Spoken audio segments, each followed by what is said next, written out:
గ్రామ పంచాయతీ మరి సర్పంచ్ ఎలక్షన్లు పెడతలేడు, ఎందుకు పెడతలేడు? భయము. దేనికోసం?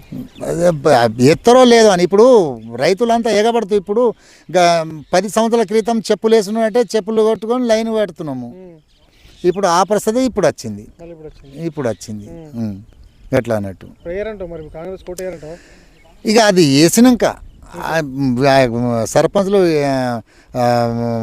ఎలక్షన్ వచ్చినప్పుడు పబ్లిక్ ఆటేస్తారా ఈటేస్తారా ముందే అయితే ఏం చెప్పలేము. రేవంత్ రెడ్డి అచ్చుడు కష్టమే, అచ్చుడు కష్టం. ఆయన చెప్పుకుంటే అయిపోతాయి, ఒక కథ ఉంది. ఆయన చెప్పుకుంటే నేను 10 సంవత్సరాలు కాదు 50 సంవత్సరాలు నేనే ఉంటా అని చెప్పి నాది నేను చెప్పుకుంటే అయిపోతుందా? నాకు ఇప్పుడు 7-8 ఎకరాలు 10 ఎకరాలు ఉందని చెప్పాను. చేను ఉంటే అయిపోయాను, అందులో కష్టపడాలా, అందులో చెయ్యాలా, చేస్తేనే కదా మనకు చేతికి పంట వచ్చేది. అట్లాంటిది ఏం లేకపోయాయి. 10 సంవత్సరాలు ఉండు, కానీ నువ్వు పబ్లిక్లో సేవ చేసి చూయించు, అది లెక్క. పబ్లిక్లో సేవ చేయి.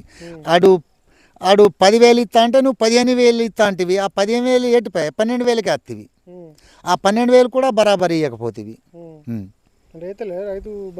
ఒకసారి వేసిండు రుణమాఫీ, అయినోనికి అయింది, కానోనికి కాలేదు, అంతే.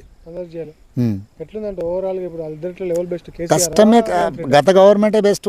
ఇక ఉన్నది ఉన్నట్టు చెప్పాలా, గత గవర్నమెంట్ చేసిందే కరెక్ట్. సరే మరి.